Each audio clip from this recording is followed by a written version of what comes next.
Sometimes you can have a really productive and exciting season even though your team doesn't make the playoffs. And if you're a Cleveland Browns fan, coming off of the historical embarrassment that was the 2017 campaign, you got to look at 2018 as a real breath of fresh air. Not only was Hugh Jackson's sorry ass finally shown the door, the Baker Mayfield era officially began. And you could start to feel it. You could start to sense it. You could start to believe in the potential of the possibilities that the Browns are no longer going to be the skid marks of the National Football League. And justifiably so.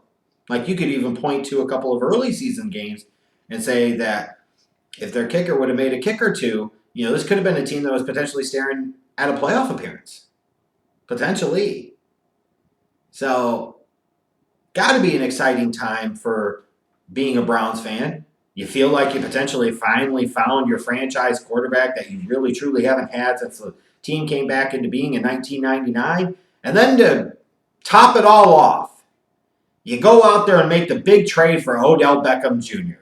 You give up a first and third round pick to get one of the premier wide receivers, one of the premier game-breaking difference makers on the offensive side of the ball in all of the National Football League. A deal, if you're the Browns, you make 100 out of 100 times, and you do not bat an eye, you do not question, you do not blink, you do not do anything other than say, thank you, sir, we wanted this trade. So looking at the core on offense that the Browns already have with Jarvis Landry and Njoku and Nick Chubb and Baker Mayfield, now you add a game breaker like Odell Beckham Jr. to the mix. You got to feel really excited if you're a Browns fan. Now, as part of the deal with the Odell Beckham Jr. trade, you didn't have a ton of draft capital if you were the Cleveland Browns for this 2019 draft. And that's okay. Over the past few years, thanks to Sashi Brown's maneuvering, John Dorsey's maneuvering, you've had plenty of picks. You're not in a place where you need a ton of picks. You just find a couple of guys here and there at this point. You still got Greedy Williams and Taki and Mac Wilson, Austin Siebert. Look, you got some of those guys. Greedy Williams is a guy at one point in time was being talked about a potential top 10 pick. There is that level of talent there. You'd like him to play with some physicality and be a much better tackler. But if he can play up to the level of talent and potential that he has, you look at him and Denzel Ward being your pillars, your benchmarks at the corner position for years, like a Minifield and Dixon from back in the day of the 80s for Browns fans that remember. But again, you weren't going to get a ton out of this draft class, and nor did you need to. You got Odell Beckham Jr. out of this draft class, and that's plenty good enough. Looking at this roster, their biggest strengths, I look at the offensive skill players.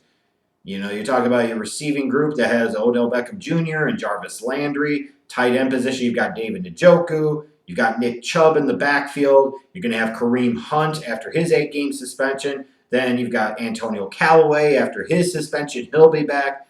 Like, this is a Cleveland Browns team that legit has some exciting, explosive options on the offensive side of the ball. This team should be able to score a ton of points.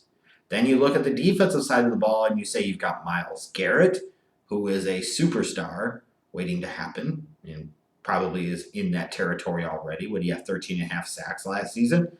And that defensive line in general is pretty solid. But Myles Garrett is an absolute stud and freak. And then you look in that secondary, Denzel Ward, the 4th overall pick of last year's draft, played really, really well as a rookie, had some big moments, made some big plays in some big spots. You feel good about a couple of the core pieces, young core pieces on that defense for the Broncos. Or, excuse me, the Browns. God, it's late, guys. I'm sorry. Question marks, though. Left tackle. Who's going to protect Baker Mayfield's blindside? Is it Greg Robinson? I'm asking a legitimate question. Who's their blindside protector? Maybe you can con Joe Thomas into coming back? We could hope. The linebacking core. Do you think this is a great linebacking unit? I don't. I would like to see more speed and more playmaking ability out of it. And then I look at that secondary. Yeah, you've got Denzel Ward, but I think you've got some other questions there in terms of the depth of the corner position. Maybe you feel confident about Marius Randall at one of your safeties. I don't know. But Still a position and group that I question in terms of the quality of talent and quality of depth that they have there in Cleveland. And then look at Freddie Kitchens too. You can also question Baker Mayfield. How much is he going to grow and progress in year number 2? But I look at Freddie Kitchens. Yeah, he was a play caller there at the end of the season. He was the guy kind of in charge, but that was a smaller sample size. And is he really the type of guy? I'm not saying he isn't, but we don't know if he is. Is he really the type of guy that can deal with some of the personalities like Baker Mayfield, like Odell Beckham Jr. in that locker room? He's going to have to be a firm hand, and he's going to have to be able to walk in and own the room and command and demand respect from his players. If he can do that, this Browns team could be pretty good. And if he can't, this could be a sideshow and a disaster waiting to happen this year. Looking ahead to the Browns' schedule for this year, looking at their first 4 weeks, they host Tennessee, then they go to the Jets, they host the Rams, and they go to Baltimore. It's a good slate of early season games to really test this Browns team. A couple of road games mixed in there, and even the home game should be really, really tough. You come out of that stretch at 2-2 or 3-1, you feel like you've had a good first month of the season. Then you've got that middle stretch there, weeks 8 through 12. You got to go to New England and go to Denver on back-to-back weeks. That's not easy. Then you come back and you really have to take advantage of the 3 straight games at home, including Buffalo in week 10, Pittsburgh in week 11, Miami in week 12. Got to win all 3 of those home games, you would have to think, if you want to really cement your place as a potential playoff team, if you want to sit there and potentially think about winning the AFC North, and how crazy it would be to entertain the thought of the Browns winning this division this year. And it could certainly happen. I look at this team, and I don't think they're the best team in this division. I still think that belongs to the Pittsburgh Steelers, even though the Steelers certainly didn't play like that last year.